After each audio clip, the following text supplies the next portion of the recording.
Den kolde krig.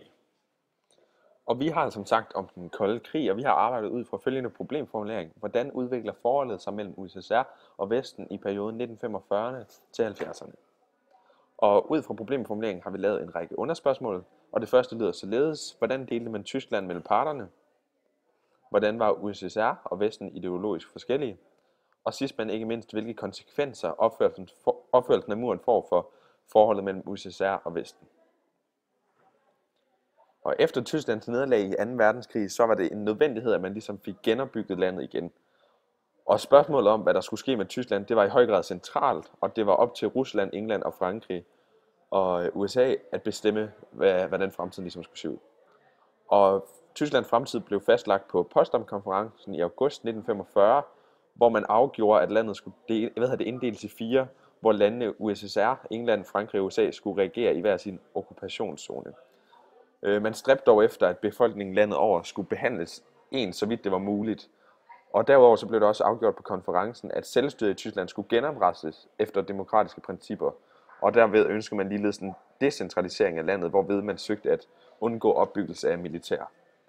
Og forholdet imellem parterne var på det her tidspunkt helt fint og rigtig godt, og man var ligesom blevet enige om, hvordan Tysklands fremtid skulle se ud.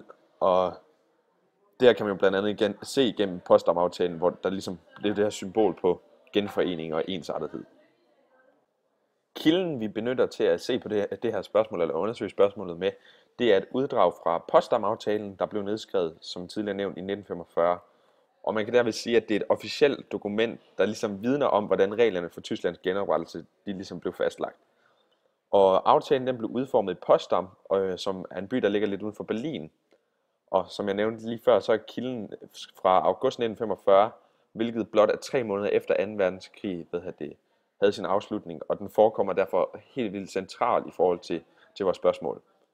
Det er en normativ kilde i og med, at den fortæller os noget om, hvordan man ønsker, at genoprettelsen af Tyskland skal foregå, men man får derimod ikke noget at vide om, hvordan det i virkeligheden fungerer i praksis. Og man ser blandt andet senere hen, at tingene måske ikke helt forløber, som man havde forventet, at de forløber ganske anderledes. Og ved brug af kilden, så benytter man den som et levn, da man ønsker ligesom at få et indblik i de principper og regler, som aftalen den ligesom udspringer fra.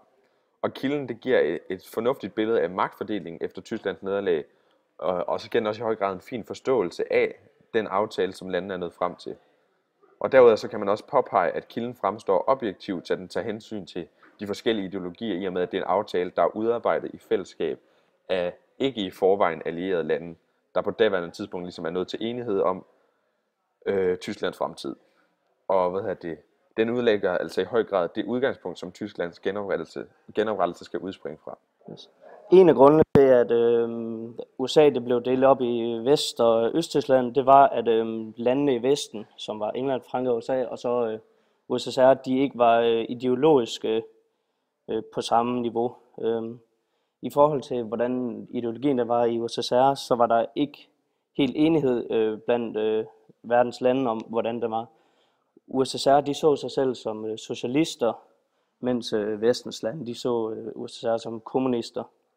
Og kommunisme det har altid været anset som for at være en af de mest ekstreme ideologier, og det kan også være en af grundene til, at Vesten så dem som kommunister, fordi at de ligesom var nogle af de slemme drenge.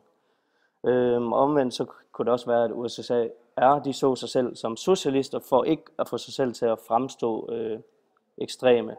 Og det vil også gøre USSR's egne muligheder bedre for samarbejde, og det vil gøre det lettere at få indflydelse i DDR. Og USSR's ideologier og tankegange, det kommer blandt andet til kende i et uddrag af DDR's forfatning fra oktober 49. I denne her forfatning her, der er der igennem hele stykket et præg af socialistisk eller kommunistisk tankegang, som USSR også anvendt i deres styring af DDR. Det ses blandt andet tydeligt i artikel 19 og artikel 20, hvor det fremkommer, at der i DDR bruges planøkonomi, som er en faktor for socialisme. Og man kan også bruge denne forfatning som en god central kilde til besvarelsen, fordi den er officielt udstedt af DDR. I forhold til de vestlige lande, så var de mere præget af en kapitalistisk og en liberalistisk ideologi. Under den kolde krig, så satte de sig som mål at bekæmpe den russiske kommunisme.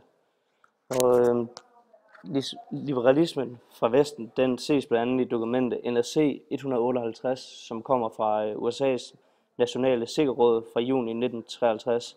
I det her dokument så udtaler USA's udenrigsminister Bevin, at Vesten havde som mål at få Tyskland genforenet som nation. De så helst, at det her jerntæppe, som så er muren, at den blev fjernet, så at der var mulighed for, at den frie verden blev større. Og selvom det ikke er helt overensstemmelse med liberalisme, så vil de blandt andet gøre det her med hård magt, ved blandt andet at organisere og udruste nogle undergrundsorganisationer, og de skulle så være i stand til at iværksætte et angreb på Rusland, hvis det blev nødvendigt. Og selvom de så skulle være parat de her, så de vestlige lande hellere en mere fredelig aftale, så det var kun i en nødsituation. Og et andet tegn på, at de vestlige lande de også søgte en mere fredelig aftale, det ses i en tale fra juni 1948, som kommer fra Englands daværende udenrigsminister. Han udtalte sig om USSR's handlinger i Tyskland, hvor de blandt andet standsede trafikken på jernbanerne. Og her sagde han, at de vestlige lande var klar til at hjælpe med reparationer, der skulle laves, og med de materialer, som der manglede. Og det er også blandt andet tegn på liberalisme, som ikke er den store tilhænger sådan af krig.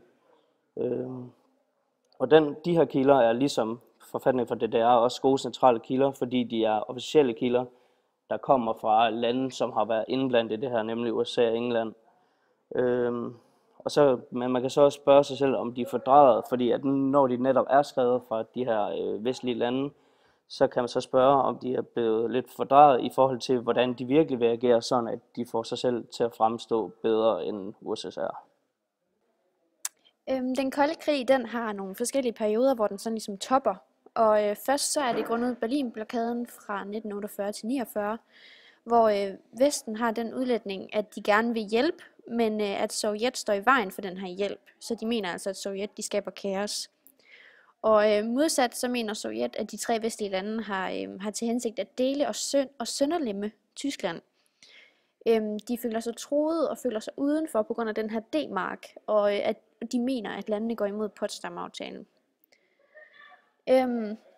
Næste toppunkt i den kolde krig fandt sted under grænsespørgsmålet, hvor Khrusjtjov fremsatte i efteråret 1950 et ultimatum til Vesten. Han ville have, at de skulle demilitarisere Vestberlin, altså det vil sige, at de skulle trække alle deres tropper tilbage, ellers ville Sovjet give DDR grønt lys til ligesom at overtage kontrollen over adgangsvejene. Og det vil medføre til et brud på den førnævnte Potsdam-aftale, der blev indført i 1945, som egentlig skulle have medført genforeningen af Tyskland. Dog ville sovjetiske og østtyske tropper stadig have lov til at befinde sig langs grænserne. Så udover at Vesten ikke anerkendte DDR som stat, betød en demilitarisering af Vestberlin også, at den del af Berlin ville være fuldstændig blottet, og at Eisenhower han derfor afslog ultimatumet, da chancen for mulig overtagelse af Vestberlin ville være for stor. Og derfor så opstod der ligesom sådan en ny krise mellem Sovjet og Vesten. Men Khrusjtjovs ønske, det var altså bare, at DDR skulle anerkendes som stat, og at dens eksistens skulle sikres. DDR døde nemlig på det her tidspunkt med en rigtig dårlig økonomi, hvor Vesten derimod var kendt for sit Wirtschaftswunder. Og egentlig var man i DDR afhængig af en form for uofficiel handel med Vesttyskland. Og det medførte også til, at man blandt andet i DDR, at mange fra DDR valgte at flygte fra DDR og rejse til Vesttyskland i stedet for. Og mange selvstændige landmænd og veluddannede folk tog også til Vesten i stedet, og det skyldes som sagt blandt andet den dårlige økonomi, men også det, at lønningerne var højere i Vesten, og den politiske undertrykkelse var langt mindre. Senere så bløder Khrusjtjov så op og forlanger bare, at DDR måtte kontrollere adgangsvejen til byen, og at DDR skulle anerkendes som stat, og at Vestberlin altså ikke skulle demilitariseres. Og i 1960 bliver forholdet mellem de to parter igen forværret grundet nedskydning af amerikansk pilot, og endnu flere flygtninge flygter fra DDR til Vesten. Og Ulbricht han ønskede fredstraktat mellem DDR og Sovjet, så de kunne få kontrol over grænserne, fordi han ønskede at stoppe den her flygtningestrøm. Men Khrusjtjov han bad Ulbricht om at være tålmodig, fordi han ikke ønskede en konfrontation mellem parterne, altså Vesten og USSR. Men igen, i 1961, der forværres forhold mellem Sovjet og Vesten for alvor. Fordi at præsident Kennedy han holder den her tv-tale, hvor han beskriver, hvordan Vestberlins frihed skal sikres med alle midler. Og her bider Khrushchev så mærke i, at Østberlin slet ikke bliver nævnt, og det bliver han faktisk rigtig sur over. Fordi at hans mål det var jo ligesom, at DDR skulle anerkendes som stat, og det er det, han har kæmpet for. Så han giver egentlig Ulbricht lov til at lukke grænserne og bruge hård magt.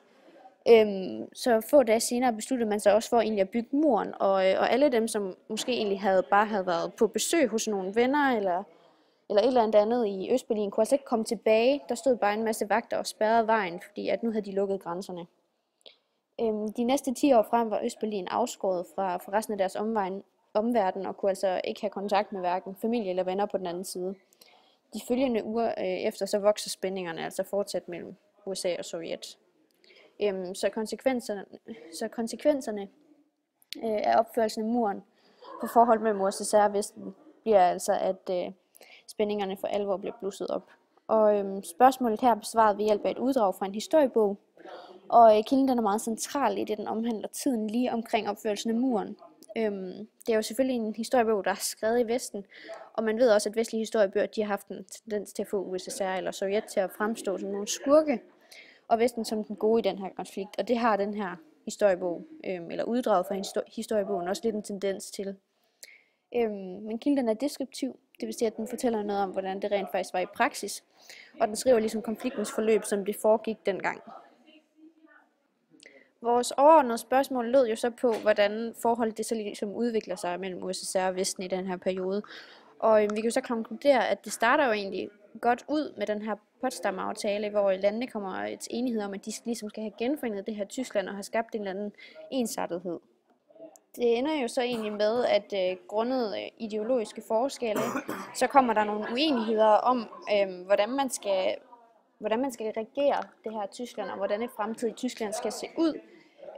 Og det resulterer jo så i, at de 3 vestlige lande de ender med at ligesom slå sig sammen, og så kommer USSR og Østen sådan ligesom til at stå lidt alene tilbage. Det resulterer jo så ligesom i, at man får den her fjendtlige stemning imellem de 2 parter, og at man egentlig også frygter, at den her krig skal blusse op, hvornår det skal være med atomvåben. Men egentlig så ender det bare med at være en kold krig, hvor parterne ikke bekriger hinanden på den måde. Så forholdet ender altså med at udvikle sig fra det her, som egentlig fremstår som noget godt, der i 1945 omkring Potsdam-aftalen, til egentlig at udvikle sig til at være et helt vildt fjendtligt forhold mellem de 2 parter, grundet alt for store ideologiske forskelle.